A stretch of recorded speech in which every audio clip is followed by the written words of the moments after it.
देखिए, अभी जो देश के अंदर मोदी सरकार ने जो माहौल बना दिया है, अब तक तो विभिन्न मुद्दों पर लोगों को परेशान करने का काम किया था, लेकिन इस बार उन्होंने बच्चों के साथ में जो नाइंसाफी की है, हमारे कई बच्चों ने ये पेपर जो लीक हुआ, नीट का पेपर जो लीक हुआ, उनकी जान की, उनकी शहादत को हम लोग यूं ही बर्बाद होने नहीं देंगे।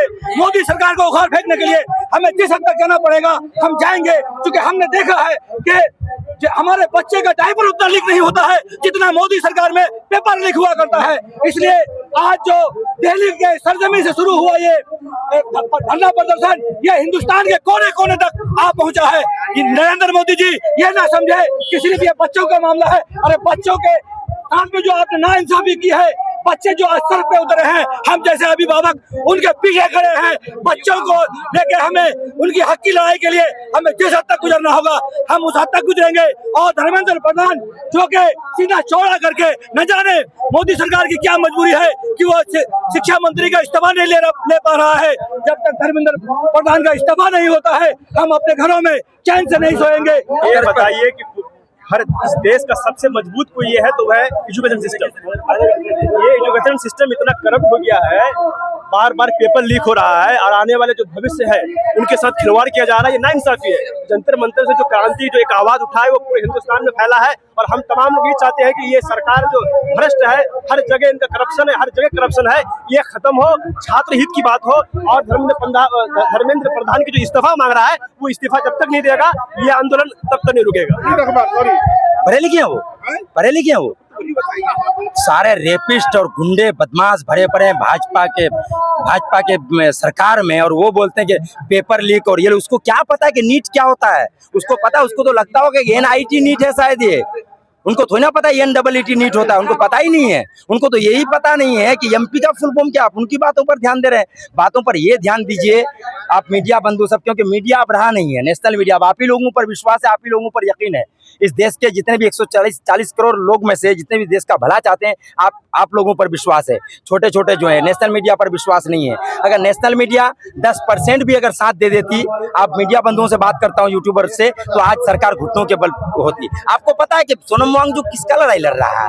हम लोग गाली, देखिए, फलदार दरख्त पर पत्थर मारा जाता है साहब, गाली दिया जाता है। उसके बाद भी आप लोग अगर डटे रहते हैं तो आप लोग अपने जगह में से अगर गाली सुन करके आप लोग अपने घर चले जाएं तो एक अलग सी बात है कि नहीं, गाली सुनने के लायक है। गाली तो पड़ेगा आपको।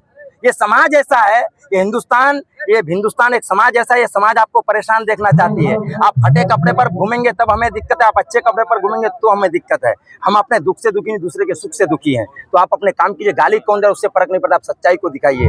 धर्मेंद्र प्रधान के इस्तीफा पर जब तक वो इस्तीफा नहीं देता, मीडिया, हमारे यूट्यूबर्स पर हमें यकीन है, हम सिर्फ इन्हीं यूट्यूबर पर भरोसा करते हैं कि आप लोग डटे रहिए और जहाँ भी छोटी छोटी बातें हो हम लोग आप लोगों के साथ है कि उस बात को उठाइए, उस आवाज को उठाइए, नहीं तो ऐसे देश बर्बाद हो जाएगा।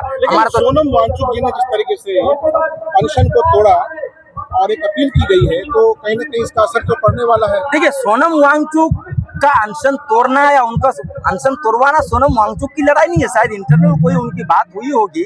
सोनम वांगचुक एक बहुत बड़े चेहरे हैं, तो उन्होंने अगर अपना अनशन अगर तोड़ा है तो उनका कुछ बात हो। सोनम वांगचुक की लड़ाई, उन्होंने इस धरना को आकर के जान दिया था, जो पूरे हिंदुस्तान में फेमस मशहूर चेहरा था, उसके वजह से आंदोलन बढ़ा हुआ है। लेकिन सोनम वांगचुक अगर मना कर दे तो ऐसी कोई बात नहीं है कि ये धरना रुक जाए या ऐसा कुछ रुक जाए।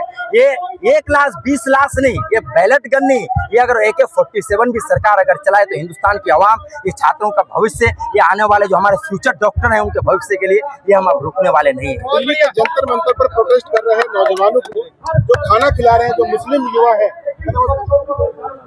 तो उनके घर पर जुनैद साहब, तो जुनैद के घर पर जो है पुलिस पहुंच गई है, तफ्तीश हो रही है, घर वालों को उठा लिया गया है। अभी यहाँ पर 10 दिन तक अगर हम यहाँ पर धरने पर बैठे रहे भाजपा के कॉलेज में, और आप क्या कहते हैं कि गांव मोहल्ला के संस्थापक है, अगर 2 टाइम का खाना ला करके खिला दें तो आपके घर में खुद पुलिस चली जाएगी। आज का हिंदुस्तान का हालत यही है।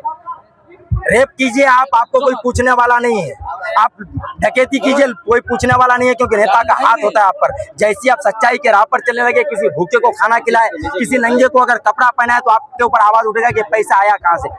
ये सब बातें होती रहेगी, कोई फर्क नहीं पड़ता है। और हम हमारे मजहब इस्लाम का इतिहास 1400 बरस का है। हम अपने पेट पर पत्थर बांध करके दूसरे को खाना खिलाने वाली कौम है। हमें सब फर्क पड़ने वाला हमें नहीं कि पुलिस आए, प्रशासन आए, आर्मी आए, कौन आए नहीं आए, क्या फर्क पड़ता है। हमें वो सबसे फर्क पड़ने वाला नहीं। छात्रों पर लाठीचार्ज किया जा रहा था सर हम बिहारी हैं। वहीं पर एक स्टूडेंट जो है वो पानी पिला रहे थे। सर हम बिहारी हैं, हम बिहारी हैं, हम बिहारी हैं। हम जब तक डरते हैं कि सामने वाले का हैसियत देखते हैं, कब तक हमें डरा रहे हैं। वो आप नहीं देखे वाटर कैनन में कैसे मजे लेते हैं, हम डांस करते हैं। आज ब्लू है पानी पानी पानी, हम वो हैं। हम तो टीयर गैस का टीयर गैस का इंतजार करते हैं, क्योंकि हमारे आंख से आंसू सूखे कि चलो उस बहाने से आंसू तो निकले। हम तो बैरियर का इंतजार करते हैं कि चलो सारा इसको सवारी बना करके घूमते। हम बिहारी हैं साहब, हमें फर्क पड़ने वाला नहीं है। यहाँ अगर आंसू गैस के गोले छोड़ जाए हम कहीं नहीं भागने वाले, सबको पता है। जो लोग जानते हैं इस्राइल असरफी भागने वाला नहीं है सर। हम गोली भी अगर लग जाए और रूह मेरी चलती रहे तो इनकलाब के नारों के साथ इस्राइल असरफी आगे बढ़ेगा, चाहे रास्ते में दम क्यों नहीं टूट जाए। ये तो एक बात है।